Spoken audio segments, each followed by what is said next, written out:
Good morning class. कल हमने जाना था केमिकल काइनेटिक्स का बेसिक और हमने रेट ऑफ रिएक्शन के बारे में थोड़ा सा समझा था कि जो रेट ऑफ द रिएक्शन है वो हम दो तरीके से एक्सप्रेस कर सकते हैं। पहला एक्सप्रेशन क्या होगा? पहला एक्सप्रेशन होगा इन रिस्पेक्ट ऑफ रिएक्टेंट्स और दूसरा एक्सप्रेशन होगा इन रिस्पेक्ट ऑफ प्रोडक्ट्स। उसी को एक्सप्लेन करने के लिए, उसी टॉपिक को आगे प्रोसीड करने के लिए मैं आज कुछ स्लाइड्स आपके साथ शेयर करूंगी। उनको इम्पॉर्टेंट है वो पार्ट और बड़े आराम से समझने की कोशिश कीजिएगा। अगर आपको फिर भी कोई डाउट लगता है तो आप मुझसे पूछ सकते हैं। ओके, चलिए अब हम एक रिएक्शन उन्होंने दी x + y gives you z। अब हम ये कैसे पता लगाएं कि किस रिएक्टेंट का कंट्रीब्यूशन कितना है? ये थ्योरेटिकल कंसेप्ट नहीं है, it is basically an experimental concept to find out the contribution of any reactant or product with the relationship with the of any reactant or product with the rate of the reaction। Reaction के rate के साथ किसी reactant का या product का कोई relationship है और अगर वो रिलेशनशिप है तो वो क्या है? It is total and experimental concept. Total का टोटल ये एक एक्सपेरिमेंटल कंसेप्ट है, ये थ्योरेटिकल कंसेप्ट नहीं है। सो इसको एक्सप्लेन करने के लिए तो हमें एक्सपेरिमेंट करना पड़ेगा, एक्सपेरिमेंटली जाना पड़ेगा। तो उसी को एक्सप्लेन करने के लिए मैं अगली स्लाइड आपके साथ शेयर करती हूँ। आपको कल भी मैंने उनमें से बारे में से कुछ चीजें बताई हैं तो आपको रिकैप्चुलेट होगा और आपको ध्यान आए। आप देखिए द रेट एक्सप्रेशन। कल मैंने आपको बताया था ये कि when you want to find out the rate of the reaction you express it in terms of whether reactants whether products.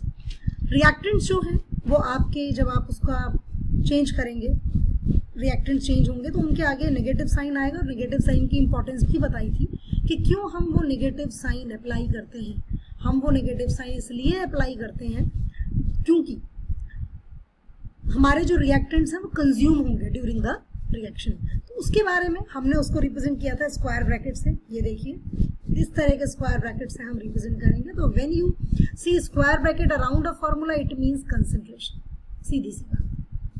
यहाँ हम HCl की बात कर रहे हैं तो हमने लिख लिया है HCl, तो कंसंट्रेशन है यहाँ पर। स्क्वायर ब्रैकेट का मतलब कंसंट्रेशन है। तो रेट ऑफ द रिएक्शन को आप इस तरीके से भी एक्सप्रेस कर सकते हो। ये जो मैंने तरीका दिखाया है, पीछे रिएक्शन थी मेरी x + y gives you z। तो x को भी हमने क्या किया है, स्क्वायर ब्रैकेट में रखा है, y को भी स्क्वायर ब्रैकेट में रखा है और रेट डायरेक्टली प्रोपोर्शनल लिखा है।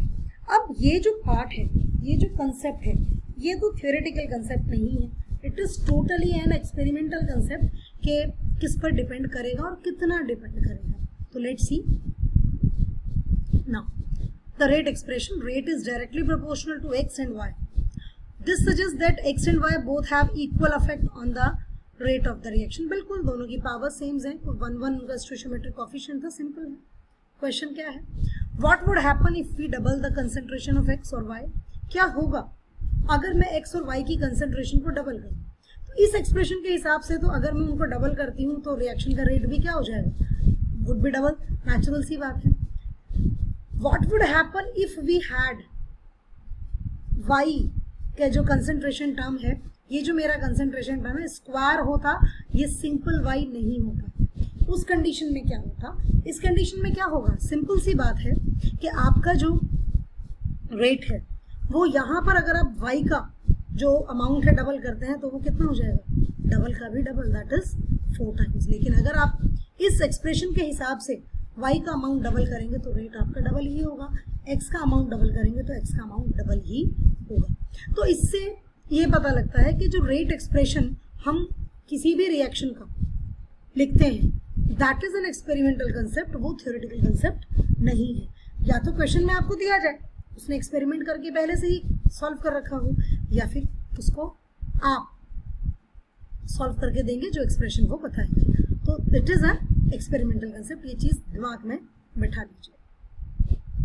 Now as soon as you remove the proportionality sign, हमें पता है कोई ना कोई कांस्टेंट आता है, और यहाँ पर हमने के कांस्टेंट लिया है और के को हमने नाम दिया है रेट कांस्टेंट, क्योंकि हमारा जो ये एक्सप्रेशन था ये रिएक्शन के रेट से डिपेंड करता है, उसको एक्सप्रेस कर रहा था, तो हमने यहाँ पर लिया है रेट कांस्टेंट। तो whenever you remove the sign of proportionality, कोई कांस्टेंट आता है और वो कांस्टेंट यहाँ पर के है and it is rate constant. अब रेट कांस्टेंट क्या होगा, अगर मैं रेट कांस्टेंट निकालने शुरू करूं तो ये जो मेरी कंसंट्रेशन टर्म है वो मुझे रेट के नीचे ले जानी पड़ेगी और मेरा के का वैल्यू आ जाएगा। सबसे इंपॉर्टेंट पार्ट ये है कि यहाँ जो ये के है मेरा रेट कांस्टेंट, ये हर रिएक्शन के लिए अलग अलग होगा। दूसरी बात, ये टेम्परेचर पर डिपेंड करता है, तो अगर आप रिएक्शन का टेम्परेचर भी चेंज कर देंगे तो आपका जो रेट है, के की वैल्यू है, वो चेंज हो जाएगी, वो 101% चेंज होगी। सो और उसके आप यूनिट भी निकाल सकते हैं इस एक्सप्रेशन से। रेट जो होगा आपका वो किस यूनिट का है, रेट का आपका रेट क्या है, change of concentration of reactant या product with respect to time. तो कंसंट्रेशन की यूनिट क्या होती है, मोल पर लीटर, और टाइम की यूनिट क्या होगी, या तो सेकेंड होगी या आर होगी या मिनट्स होगी। तो उसके बेसिस पर आप रिएक्शन की के की वैल्यू को निकाल सकते हैं। डिफरेंट होगा हर रिएक्शन के लिए, सेम नहीं होगा, and it is temperature dependent. It means if you will change the temperature of the reaction it will definitely change. Okay, चलिए अब हम नेक्स्ट स्लाइड पर चलते हैं थोड़ा सा आगे समझने के लिए।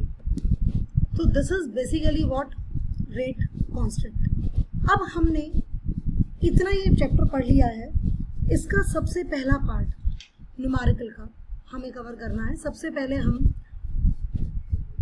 रेट ऑफ अ रिएक्शन पर बेस्ड न्यूमेरिकल्स करेंगे और उसके बाद हमारा सेकंड पार्ट शुरू होगा रेट लॉ, वो उसके बाद मैं करूंगी। ये रेट लॉ की थोड़ी सी स्टार्टिंग मैंने आज की है, ज़्यादा नहीं। तो आप इस सब के नोट्स बनाइए अपनी बुक से, एंड कल हम मिलते हैं विद सम न्यूमेरिकल्स। कुछ न्यूमेरिकल्स लेकर मैं आऊँगी और उन न्यूमेरिकल्स को हम सॉल्व करेंगे, ठीक है। Thank you.